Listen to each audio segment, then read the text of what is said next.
Bonjour, Supply Chain Event, deuxième jour, le cycle visibilité et pilotage transport avec un témoignage intéressant a priori, et d'autant plus qu'on a eu un petit teasing ce matin de Stéphane Rivinck qui revient pour cette deuxième session.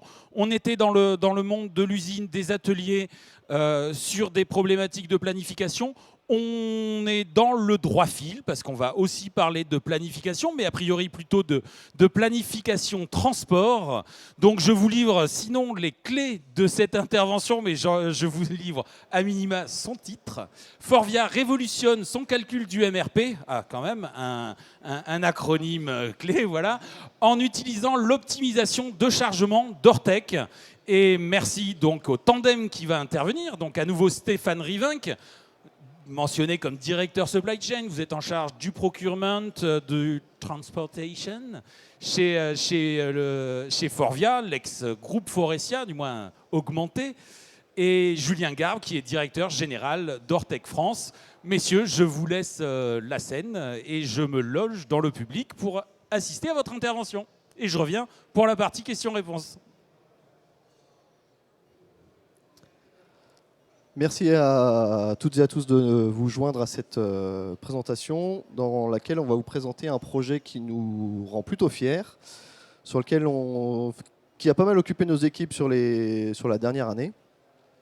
Et comme il vient de l'être précisé, aujourd'hui on va parler du calcul du MRP chez Forvia, qui inclut maintenant une brique d'optimisation de chargement fournie par Ortec. On va passer les présentations qui ont déjà été faites. Juste pour vous resituer Ortec dans l'écosystème de la supply chain, parce que potentiellement vous ne nous connaissez pas tous. Donc Ortec, nous sommes éditeurs de logiciels, nous sommes un groupe néerlandais dont le siège est à côté de Rotterdam. Et on opère en France depuis une trentaine d'années également. Et on intervient dans différentes industries, notamment le transport, tout le secteur énergie. J'ai vu qu'il y avait des représentants de Total aujourd'hui. L'industrie au sens large. Après, on a quelques spécialisations, notamment sur la partie agroalimentaire et la partie automotive, qui devient un segment de plus en plus important chez nous. Et historiquement, le groupe Ortec évolue également dans le monde du retail. Basiquement, notre métier, c'est de trouver un optimum dans une problématique plus ou moins complexe. Donc on va intervenir, si on parle de supply chain, on va intervenir principalement dans l'optimisation de tournée, l'optimisation de chargement, le calcul de schéma directeur. L'idée derrière, c'est qu'on utilise des algorithmes et des modèles mathématiques pour répondre et rendre plus simple une problématique complexe. On cherche un optimum puisqu'on ne trouvera jamais la solution optimale au sens mathématique du terme. Donc on cherche un optimum entre plusieurs critères. Ces critères ont évolué au fur et à mesure du temps. Par le passé, on venait souvent nous contacter dans une problématique de réduction des coûts. Aujourd'hui, on vient de plus en plus nous voir pour une réduction de l'empreinte carbone en premier lieu. Donc on va donner un peu plus de poids à ce curseur-là. Et par effet ricochet, si on réduit l'empreinte carbone, on se dit que bien sûr on va réduire nos coûts de livraison, nos niveaux de stock, et on va augmenter la satisfaction de nos clients. Donc le boulot d'Ortec, c'est de fournir des solutions qui permettent à nos clients de trouver cet optimum. Ça se modélise de différentes manières.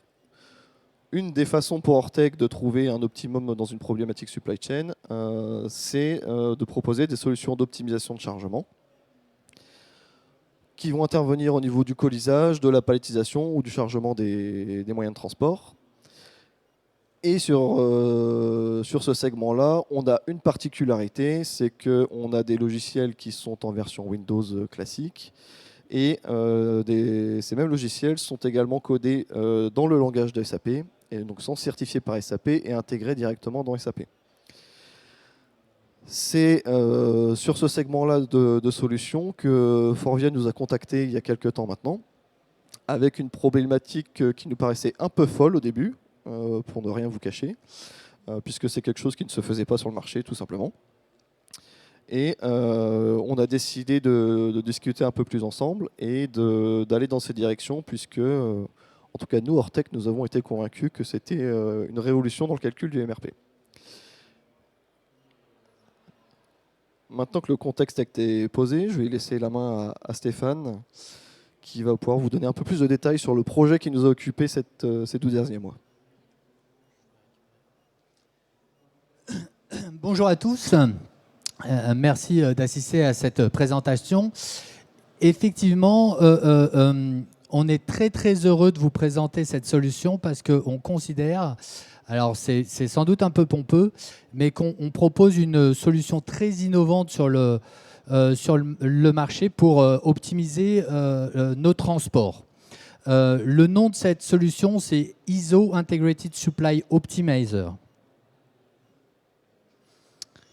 Alors, juste pour commencer, pour rappeler à ceux ou pour informer ceux qui ne le savent pas, Forvia, c'est la fusion de Faurecia et HELLA. Elle a été réalisée en 2022. On représente aujourd'hui le 7e équipementier mondial.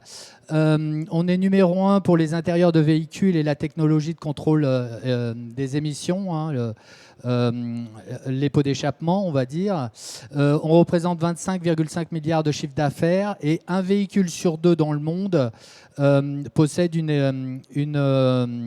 un équipement fabriqué par Forvia.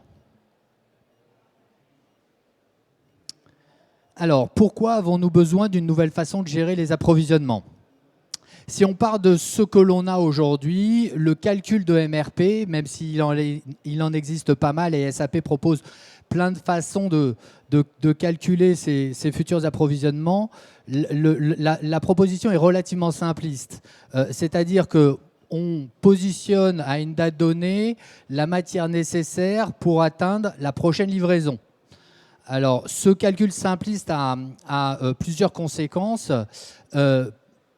Évidemment, le calcul ne tient pas compte du transport utilisé, ni des échéances de cash, qui sont de plus en plus importantes dans notre organisation.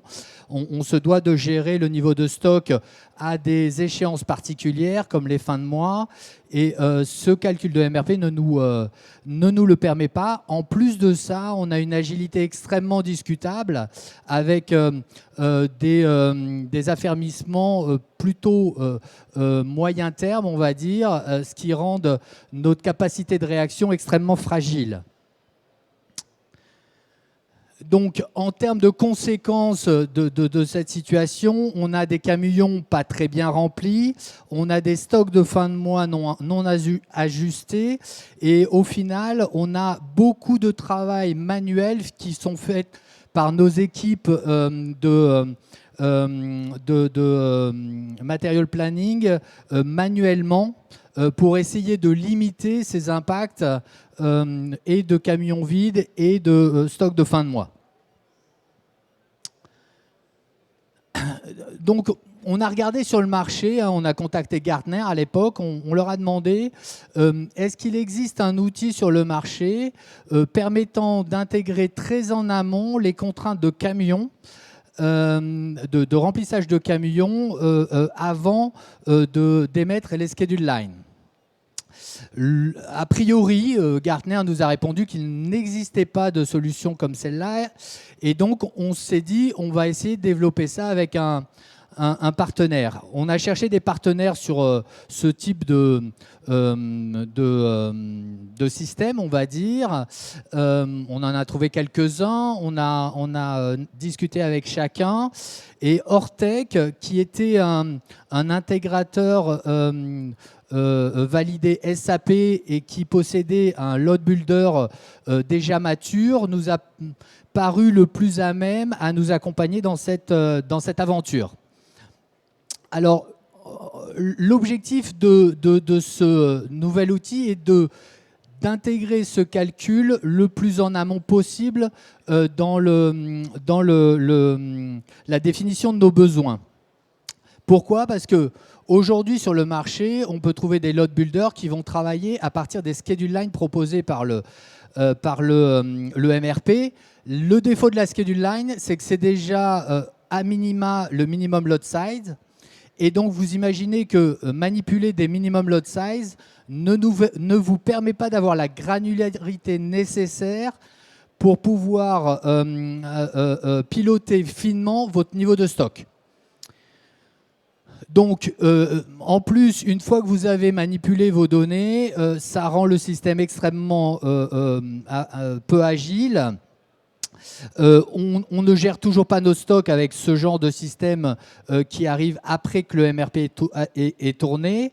Et ça nécessite aussi toujours des ajustements manuels quand les clients font des arrêts brutaux ou d'autres événements spécifiques. Donc, on s'est dit on va développer une nouvelle solution. Donc, naissance du partenariat avec Ortec. Encore une fois, on utilise une solution mature et intégrée à SAP. Et l'objectif de ce développement est de calculer automatiquement les schedule lines pour optimiser soit les stocks ou le transport, le tout au niveau de l'emballage. C'est ce qu'il faut retenir, c'est la granularité de cette optimisation qui va nous permettre d'être bien meilleurs et en couverture de stock et en remplissage de camions.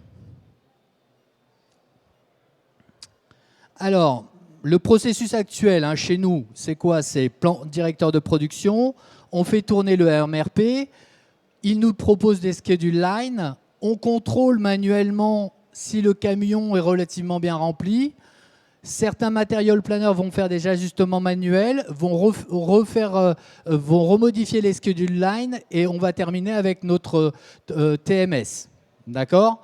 Donc vraiment pénible et un niveau de performance relativement moyen en termes de remplissage manuel de camions. Le processus proposé, c'est toujours plan directeur de production. SAP va tourner, mais on ne va garder que les grosses requirements. Donc, on va prendre les données brutes et on va travailler les données brutes pour en faire des schedule lines. Donc, c'est la brique ISO qui va traiter ce sujet-là. Et une fois que le camion est fait, on pourra envoyer automatiquement ce camion qui a été créé dans ISO dans notre TMS pour gérer la partie transport.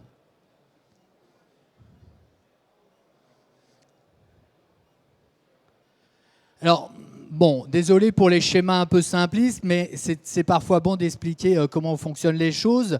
Et vous allez voir, il y a une approche très itérative qui va nous permettre d'avoir l'optimisation réellement recherchée. Alors, cette approche, elle est laquelle ?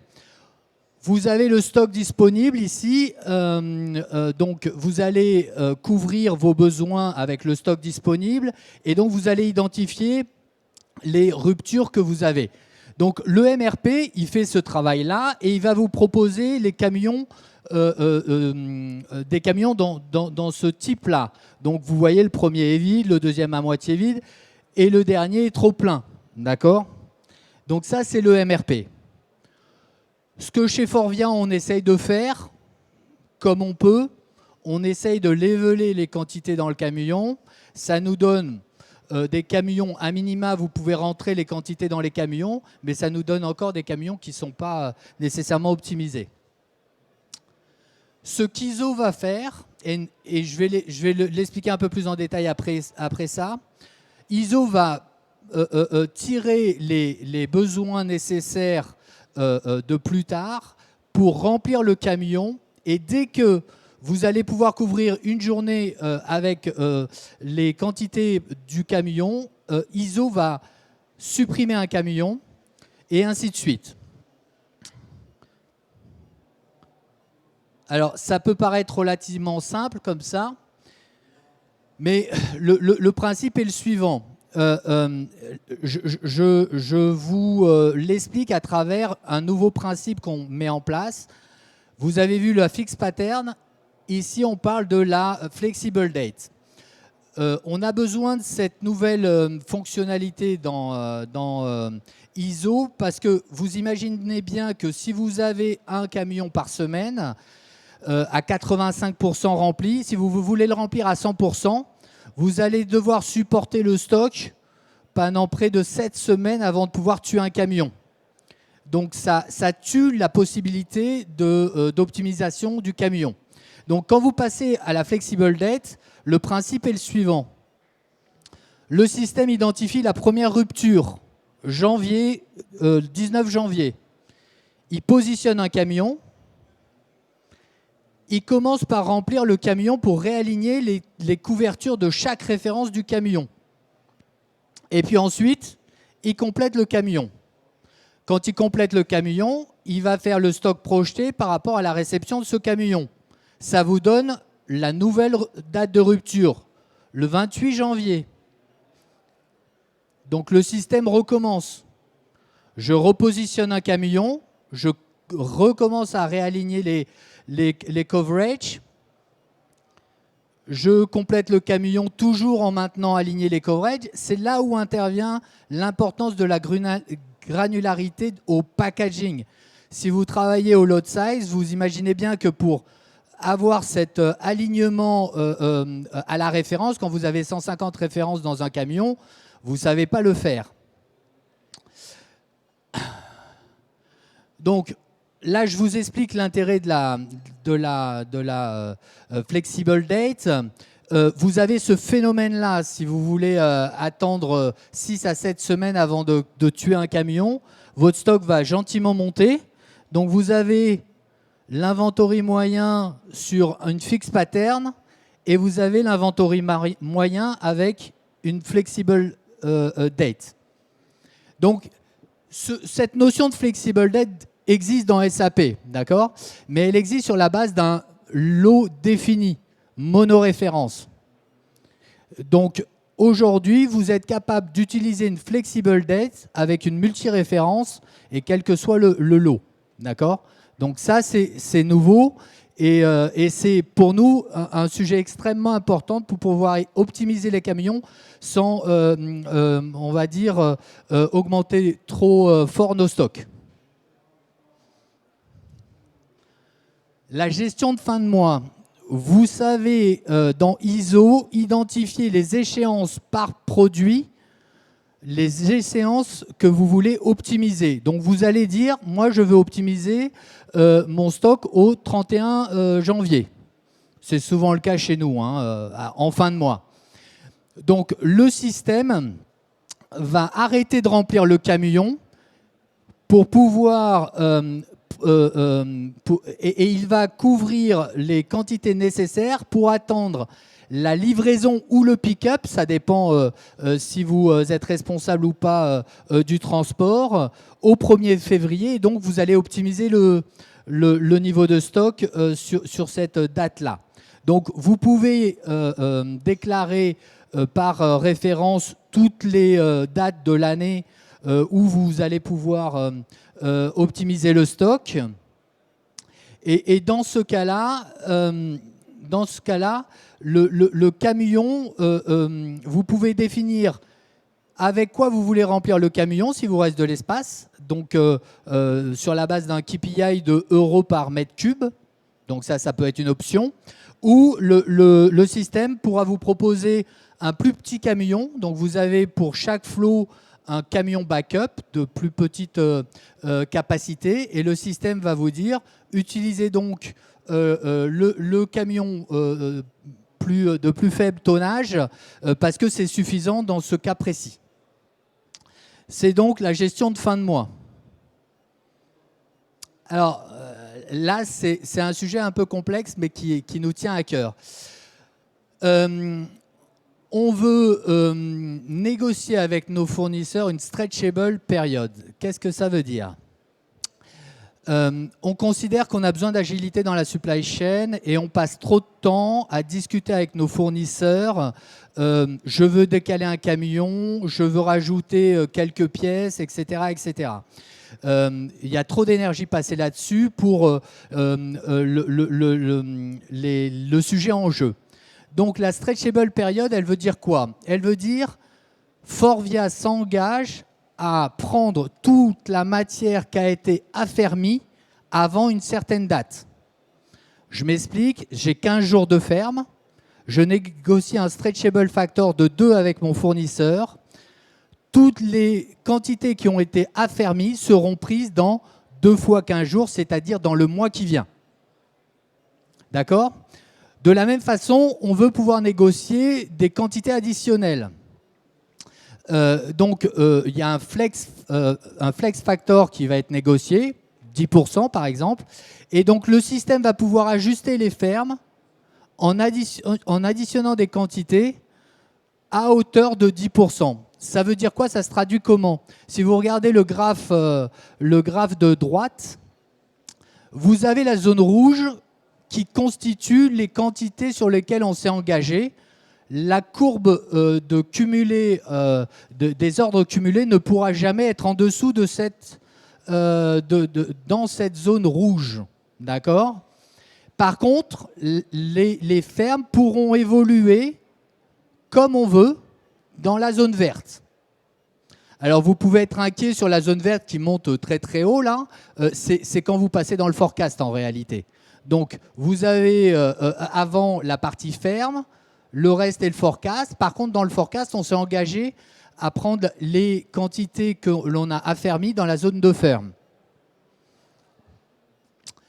Alors, l'intérêt de ça, c'est bien évidemment de pouvoir décaler en automatique quand le client a fermé, sans devoir manuellement modifier les manifestes et les fermes. Donc ça, c'est un vrai gain de temps et une vraie efficacité dans la supply chain.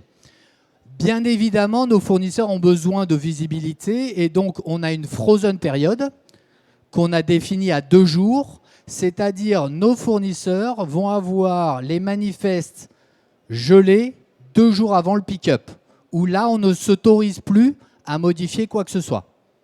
Donc on a une zone de frozen, on a une zone de ferme et on a une zone de stretchable. OK? Donc c'est quelque chose, de la même façon, vous imaginez bien que ce type de fonctionnalité ne peut pas fonctionner avec un load builder qui arriverait après le MRP. Donc c'est pour ça que c'est important d'avoir toutes ces logiques intégrées dans le calcul amont du MRP.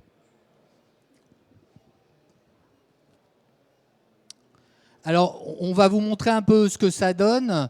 Je vais essayer de commenter la vidéo en live. Donc, on va dans ISO, on prend le Transport Optimizer, on tape le numéro de route. Ça doit tourner en automatique. Là, c'est en manuel.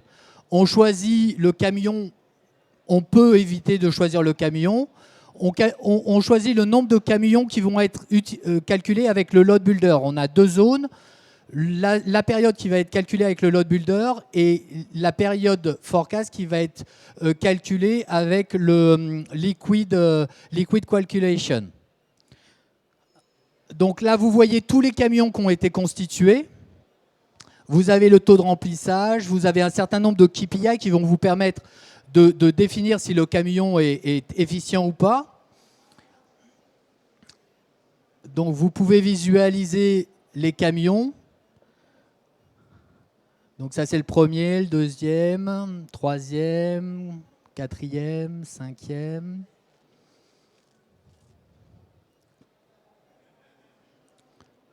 On vous les a tous faits, désolé, hein.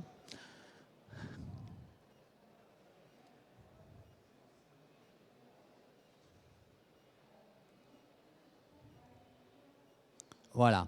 Et donc, quand vous êtes en manuel, vous allez pouvoir choisir la période que vous voulez réaliser, on va dire. Donc là, on va choisir le 15.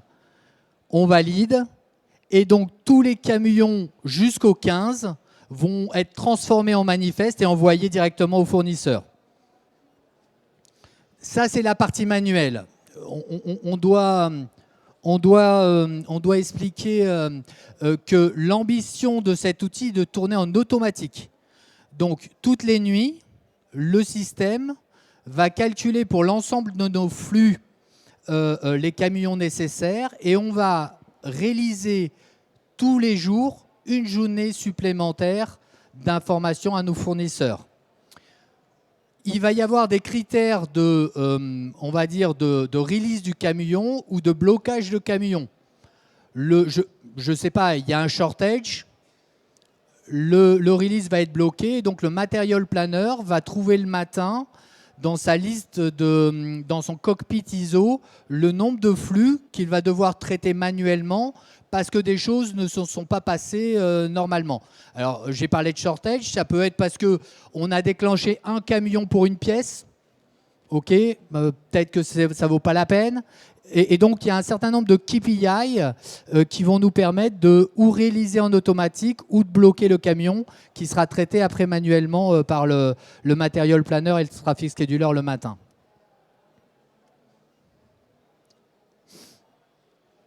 En termes de périmètre, on veut gérer les usines, multi-usines, multidivisions. On a même des BG chez nous, c'est multi-BG. En termes de flux, on veut gérer les FTL, FCL, que ce soit FCA ou DAP. Pourquoi le DAP? Vous pouvez avoir par exemple des engagements avec vos fournisseurs de commander par camion complet. Donc l'outil va vous permettre de gérer ça.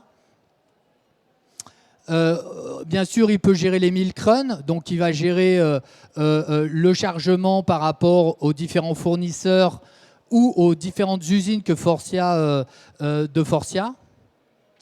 On va, alors ça c'est pas encore le cas, mais on va développer des outils pour manager les cross-docks et les flux LTL et LCL. Ça veut dire quoi? Ça veut dire que on imagine pouvoir laisser au choix de l'outil par rapport à des grilles de prix de choisir l'optimum en termes de nombre de palettes à livrer en même temps. Vous savez bien que quand on est en LTL, si on commande 4 palettes ou une palette, en termes de transport, je parle, le prix à la palette est différent. Et donc, grâce à des matrices, on pourra faire des choix automatiques de commandes.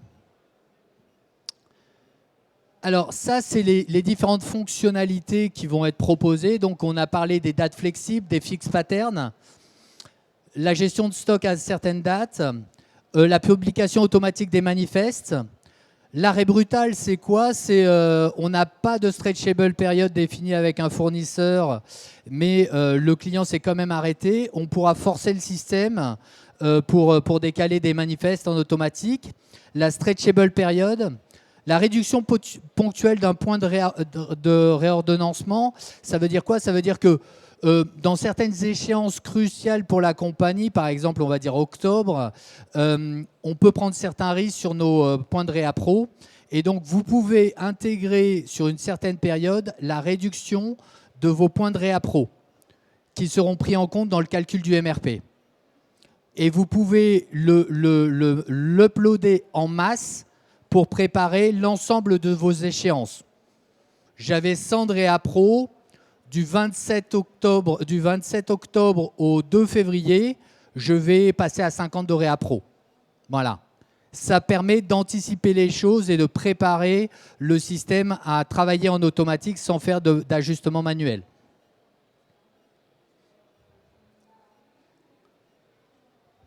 Donc, alors, vraiment, il faut que vous compreniez que pour nous, c'est quelque chose d'absolument crucial. Cet outil est la base de notre nouvelle organisation de transport. On a aussi, on n'en a pas parlé, au-delà de la partie économique, pour ceux qui ont travaillé sur le CO2 réduction sur la partie transport, les leviers sont extrêmement faibles. Ou extrêmement onéreux. Le seul levier qui économiquement rapporte de l'argent et nous permet de réduire le CO2, c'est le remplissage de nos camions. Ça sera un enjeu majeur dans les prochaines années. Je n'imagine pas qu'on continue à fonctionner dans nos industries comme on l'a fait. Je parle de Forvia, on a des camions qui tournent avec 50% de taux de chargement. C'est un drame pour l'environnement. Et je pense qu'on n'a plus le droit de travailler comme ça. Donc, c'est important de pouvoir gérer ces transports et c'est important de pouvoir remplir les camions pour avoir on va dire un comportement en ligne avec les enjeux environnementaux. Voilà, c'était tout ce que je voulais dire. Merci Stéphane. Et je voulais juste conclure en reprécisant qu'Ortec, on a toujours été tourné vers l'innovation. Ça fait partie de l'ADN de l'entreprise. Et à ce titre, on au nom d'Ortec, je voulais remercier Stéphane et le groupe Forvia. Parce que quand on vient nous voir avec ce genre de projet très innovant qui n'existe tout simplement pas sur le marché, c'est typiquement ce qu'on aime et ce sur quoi on aime investir. D'autant plus quand c'est porté par une vision moyen et plus long terme. Donc on adore accompagner des projets sur ce type de problématique. Et grâce à Forvia, on a pu développer quelque chose de nouveau qui au-delà de l'aspect économique, comme il vient de le rappeler Stéphane, a un sens aussi d'un point de vue réduction des émissions à effet de serre.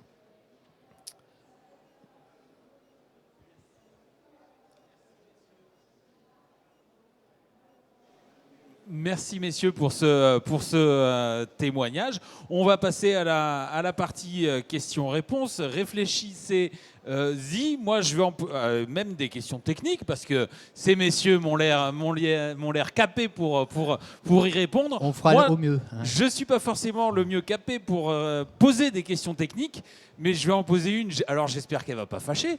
Mais ISO, c'est une solution Forvia ou c'est une solution Ortec une fois qu'elle a été mise en place, une fois qu'elle a été créée? Alors, sur le concept, c'est une solution Forvia. On utilise une brique Ortec standard comme base du projet, sur lequel on a rajouté un certain nombre de développements spécifiques. Mais dans sa finalité, c'est une solution Forvia. Le sens de ma question, pour être plus précis, ça veut dire un industriel à qui ça ferait envie tout ce que vous avez développé, à qui il s'adresse? À Ortec. À Ortec, je pense. Ou voilà. encore, en tout cas, on n'a pas encore discuté des Ouais. termes commerciaux pour faire autre chose. À Ortec sur le stand de 16 et ensuite pour des discussions plus poussées dans d'autres cénacles. Alors, est-ce qu'il y a des questions plus sur le fond? C'est vrai qu'on a parlé remplissage de camions, mais dans une optique qui n'est pas si courante et voilà, en lien vraiment avec les problématiques à la fois industrielles de la supply chain, avec cette notion de date. On recoupe aussi des enjeux qui tiennent aussi, je pense, au calendrier financier. Tout à fait. Donc, projet très intéressant. N'hésitez pas, posez vos questions, c'est maintenant. J'en vois une là-bas.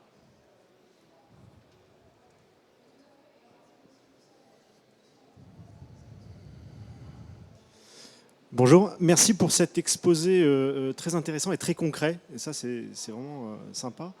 Moi, j'ai une question du point de vue métier.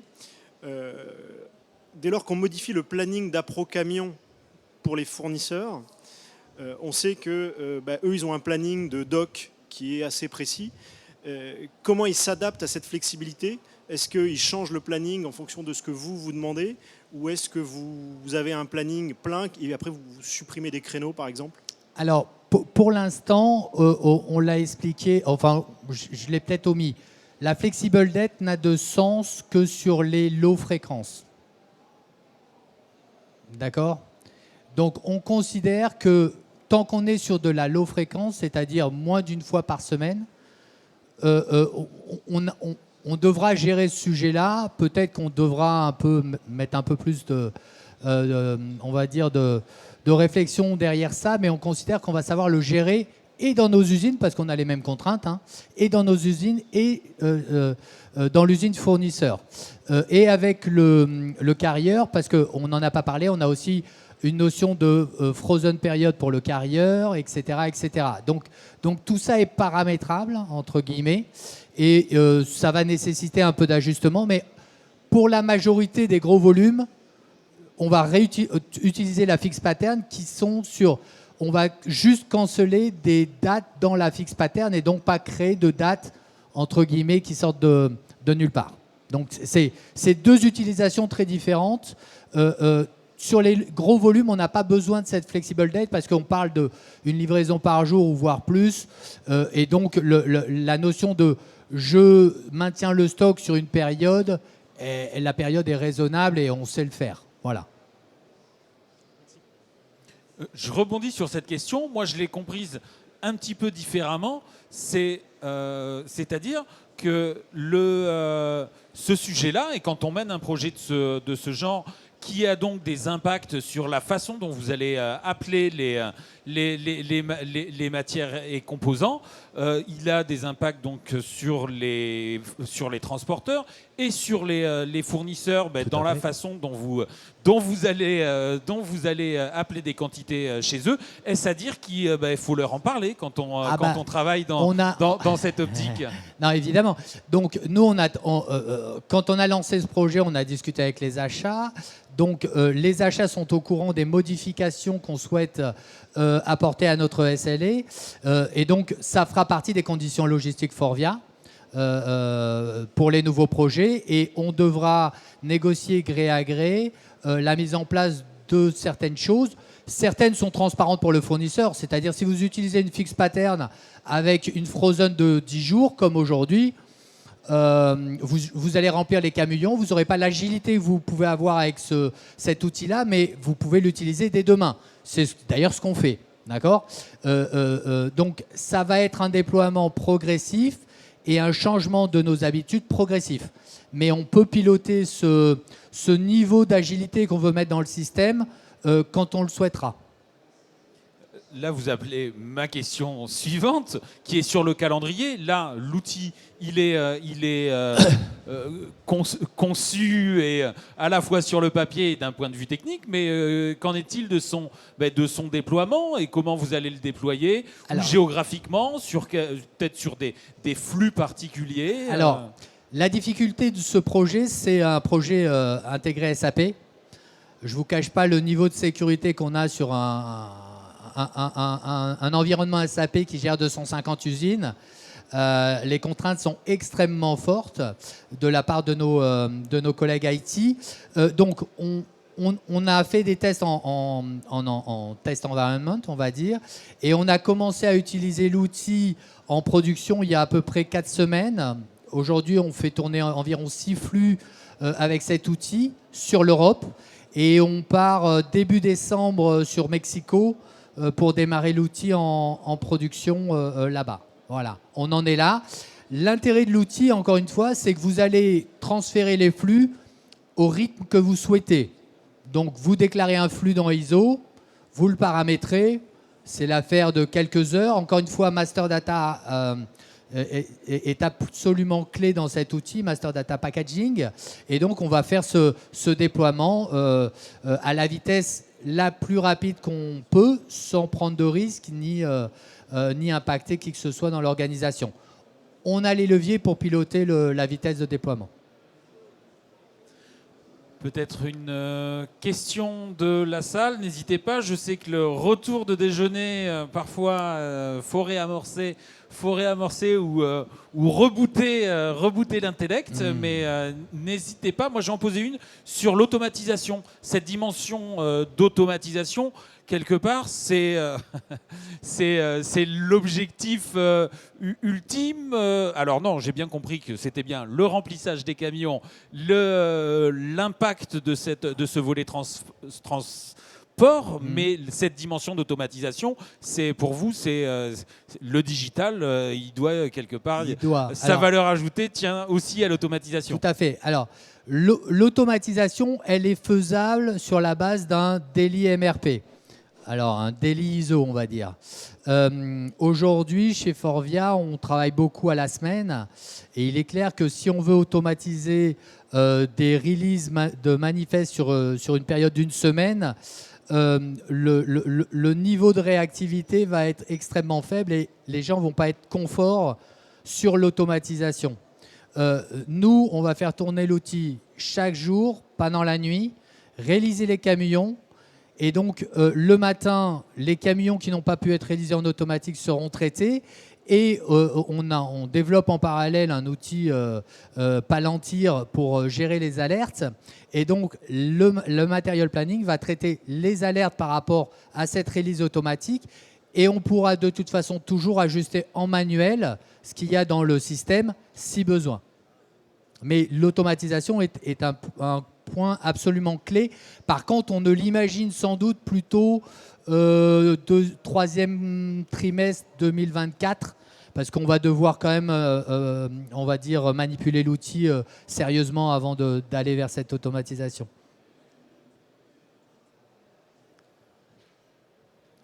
à nouveau, moi je suis intarissable en question. L'intérêt, là on parle d'un flux inbound, d'un flux amont de vos usines. Alors, il n'est sans doute pas de votre responsabilité de vous occuper des flux aval vers les constructeurs et leurs lignes d'assemblage, mais on se dit que quelque part, ça pourrait avoir de la valeur aussi d'optimiser le taux de remplissage dans ce sens-là. Tout à fait, mais il faudrait que nos clients utilisent ISO à ce moment-là, parce que on peut pas modifier les manifestes clients. Et l'intérêt d'ISO est de créer les manifestes pour que ça soit un camion complet. Donc, entre un équipementier et un constructeur automobile, vous devez quand même avoir des occasions de vous parler. Ah, tout à fait, tout à fait.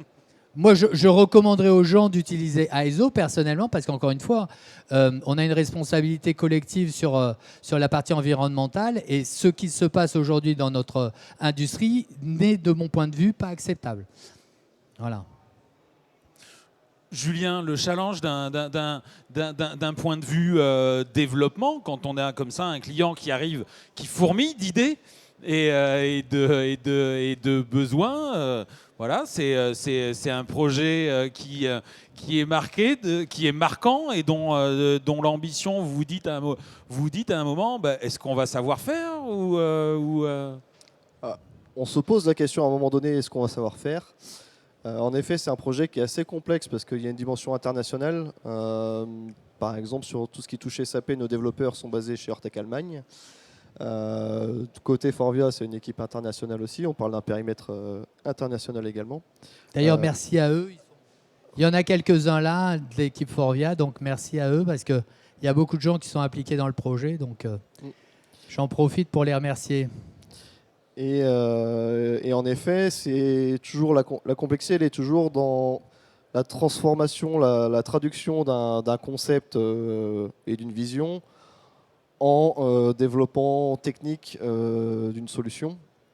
Et là, je dois avouer qu'on a fait confiance à nos équipes allemandes qui avaient déjà une certaine expertise sur le sujet et qui ont su retranscrire la vision de Forvia dans le développement d'ISO. Mais en effet, c'est un projet très ambitieux, avec beaucoup de variables qui ont évolué au fur et à mesure des projets, des problématiques qui sont apparues pendant le projet. Mais les deux équipes ont su agir de manière agile et être capables de livrer quelque chose à la fin. J'ai bien compris que ça tourne depuis quelques semaines sur 6 flux, du moins, voilà, dans le monde réel. Mais le dialogue entre vos deux entreprises respectives, du moins, c'est combien de temps pour arriver à quelque chose de déployable? Et je ne doute pas qu'il va d'ailleurs falloir le poursuivre, ce dialogue. Alors, c'est énormément de temps parce qu'on ne parle pas toujours le même langage. Donc, ça fait une bonne année qu'on développe. Et depuis mars, c'est 2 jours de workshop tous les 15 jours avec les équipes d'Ortec et les équipes de Forvia. Donc, c'est beaucoup de temps. Mais toute l'équipe est motivée. Et, on progresse. Pas nécessairement à la vitesse qu'on souhaiterait. Hein, nous, on souhaiterait être plus avancé, mais bon. C'est le sujet de nos prochaines voilà, réunions. exactement. mais bon, voilà. Mais le plus gros est derrière nous, on va dire. Très bien. Ben, merci, messieurs, pour ce témoignage. Si vous avez des questions que vous n'avez pas osé poser en public, stand E16, voilà, le stand E16 pour prolonger la discussion avec Ortec. Et j'imagine que M. Riveng, pendant les prochaines minutes, vous serez disponible aussi. Tout à fait. Merci bien. Merci. Merci à vous.